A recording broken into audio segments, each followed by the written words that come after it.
Collins Edward? Collins Edward? Yes, I'm here. You may go inside. The doctor will be with you in a moment. Edward nodded as he went inside and sat down. He had gotten into an accident today and badly bruised his arm. Within a while, Dr. Mariana Olson walked in. Good morning. Oh wow. Looks like the morning didn't go so well, did it, Mr. Collins? She said, looking at the wound on her patient's arm. Call me Edward, and I think my morning just got better upon seeing you. Well, as a doctor, I'm happy to hear that. So, how did this happen? You don't remember? I hurt myself pretty bad when I fell for you just now. Mariana chuckled. Oh, really? Then I'm sorry to burst your bubble, but it's gonna hurt a whole lot more now because I'm gonna have to clean this up with hydrogen peroxide. Dr. Mariana soaked a few cotton balls and began wiping Edward's bruise. That's when he suddenly held his chest and closed his eyes shut. Mariana furrowed her brows and asked him, Are you alright? It shouldn't hurt that much. No, I need an inhaler. Do you have asthma? No, it's just that when I look at your beauty, it takes my breath away.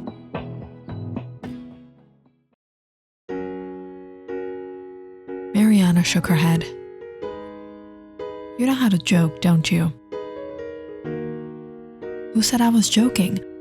I'm really feeling a little lightheaded. I actually have this health condition. Go on, Romeo. Edward slipped for a moment and let out a laugh. I'm suffering from vitamin U. Mariana gave the last tie on the gauge. Are you sure it wasn't that you hit your head too when you got this bruise? Maybe you're right, 'cause I'm seeing Cupid everywhere now. You're too good, Mr. Collins. It wasn't that major. It will heal in 2 or 3 days, but as for the hallucinations, I'll have to recommend you to another doctor. That will be all right. I was just having some fun. Thank you, doctor. But before I go, I did have another question. Let me guess. Another pickup line? Nope. I promise. Do I have to get critically injured for us to meet again? Or can I just call you? You're funny. Please don't try anything dangerous. It was nice meeting you. Don't forget to pick up your prescription from the reception. Sure. Thank you, doctor. Dr. Mariana Olson waved goodbye to her peculiar patient and went to her office room. She worked at the SA Hospital in Roswell, Georgia.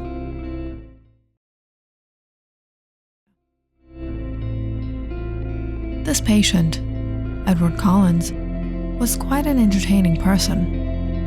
It was a Sunday morning, and the day was going by pretty slow, just until he came in.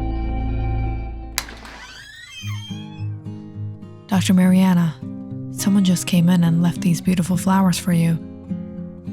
One of the nurses came in the room with some roses.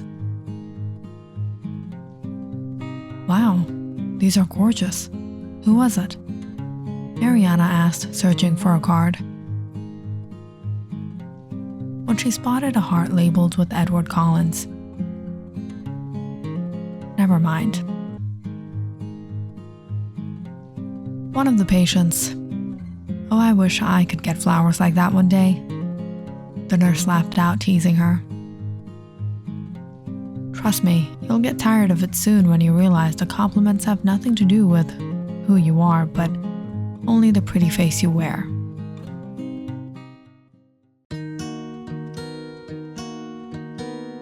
Mariana Olsen was a beautiful woman, and it was often that she got praised for her good looks, though she would rather be known for her merit.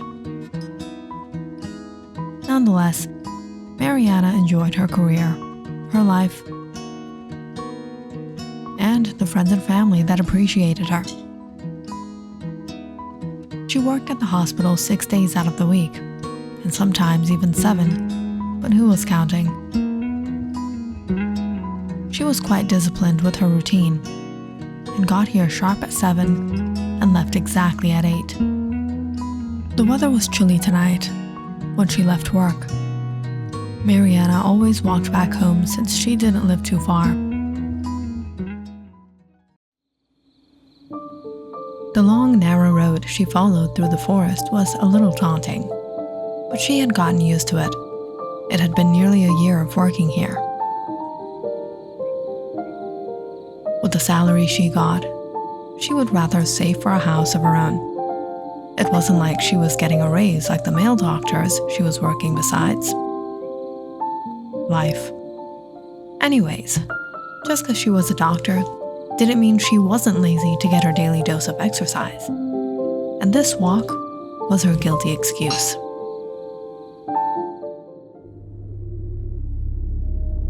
It was about halfway to her home, down the lonely road, that she heard a car driving up. She didn't pay attention to it at first until the car slowed down beside her. She started to feel a little uncomfortable as it followed on with her, until the driver rolled down his window. "Dr. Mariana, I didn't know you walked down this route. Did you like the flowers?" Mariana passed a glance at the car, irritated by another guy who was trying to flirt with her. Just until she recognized the man she treated earlier today, Edward Collins. Had he been waiting for her? "They were lovely, thank you, but you didn't have to go through the trouble." It wasn't trouble. It was a gift of appreciation for my lovely doctor. "Would you like a lift?" he said, smiling at her. "That's all right. My house is only a walk away." "Come on, get in the car. I'll take you there. You look exhausted." Mariana wasn't that naive to get into a car with a random man she barely knew, patient or not. "No, thank you. I'm fine," she said as she continued walking. But to her discomfort, and now anxiety, Edward drove his car closer to her by the sidewalk. "Is everything okay? See, I try to stay pretty honest, and you don't look that great when you're worried. Where's that beautiful smile from this morning? You know, I should get home and rest. I have work early tomorrow. That's why I wanted to drop you off."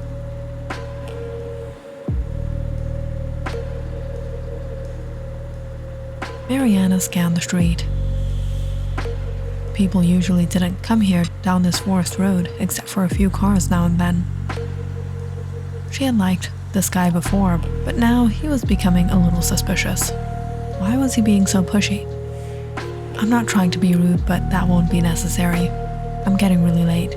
Good night," she said, walking off. Edward sighed as he leaned back in his seat. "All right then, doctor. Your wish. See you around." He rolled up his window and drove off, waving at Mariana.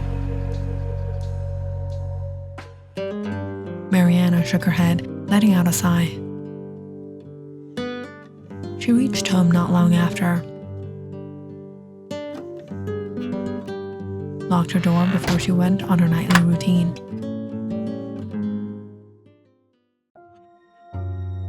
She went about cleaning up when she noticed a car through her bedroom window, parked outside, opposite to her house. Mariana drew her curtains and looked closely.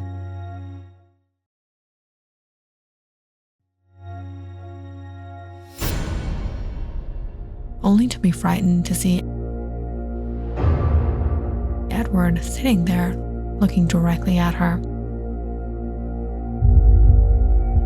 He had followed her to her house. How long had he been stalking her? Like a peeping Tom. Now he even had her address. He knew where she worked. And yeah, coincidence that he knew which street. She was a fool to fall for his stupid jokes. Never again. Mariana anxiously waited for a while to see if he would leave. However, when he had been there for a long half an hour, she started to get worried. She quickly picked up the phone to call the police as she tried to get a look at his license plate number. However, just as Edward caught a glimpse of her this time, he quickly stepped on the gas and drove off. Mariana had no doubt his intentions weren't right. She sat down, letting out a deep breath. Did she just escape from some sort of kidnapping? Or who knows what? That night, she had her dinner and sat down to binge watch some shows in bed. But all she could think about was that some creep was stalking her outside her window. Alas, around midnight, Mariana dozed off with a flashlight and a knife on her bedside table, just in case.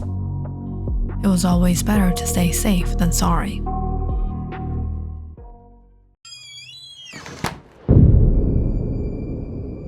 Mariana woke up to a slight noise out in her kitchen. What was that?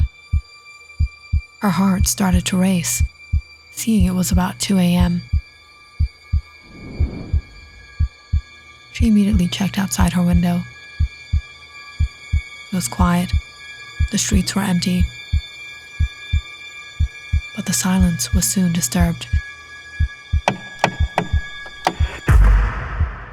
When Mariana picked up on one of her floorboards creak outside her room, was this really happening? Did that freak patient of hers really break into her house? Mariana took the knife in her hand and stepped outside.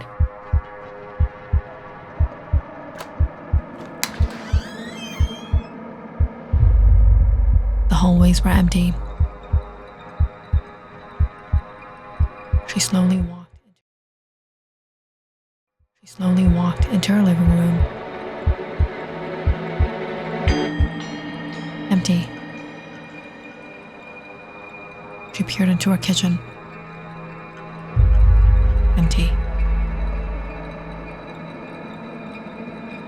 But why did Mariana get this strange feeling that things weren't as they seem? That's when Mariana noticed something to the corner of her eye. She immediately turned around, seeing a figure in the darkness. She was horrified, but she didn't wait a second to defend herself. She gripped her fist firm and hit as hard as she could, right on the face. The man screamed out in pain before he ran out the back door of the house. Mariana instantly locked her doors and windows. Her hands trembled as she sat down. Should she call the police? Tell them what happened? It was so dark in here. The security cameras probably didn't catch on to anything. But she knew who it was. What he didn't know was that he picked on the wrong girl. Mariana wasn't just beauty. She was brains.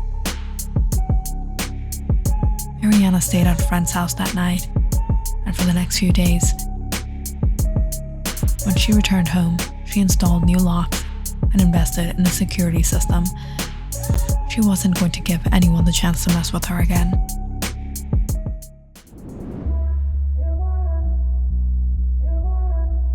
"15 years has passed since that frightening night. Mariana fortunately never fell into that situation again. She progressed quite a lot. She transferred to another hospital, pursued another medical degree, and life was going great. It was a weekend, and Mariana was finally taking a break from her busy schedule. As she checked some emails, she tuned onto the late night show.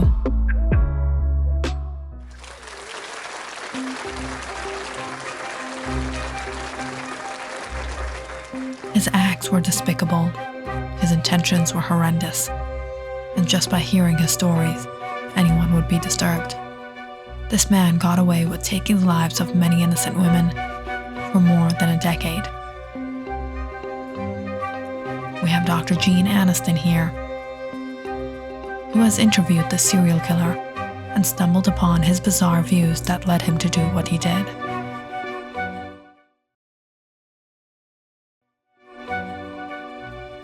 When I sat down opposite to him, I wondered how difficult it would be to get him to discuss his horrific doings.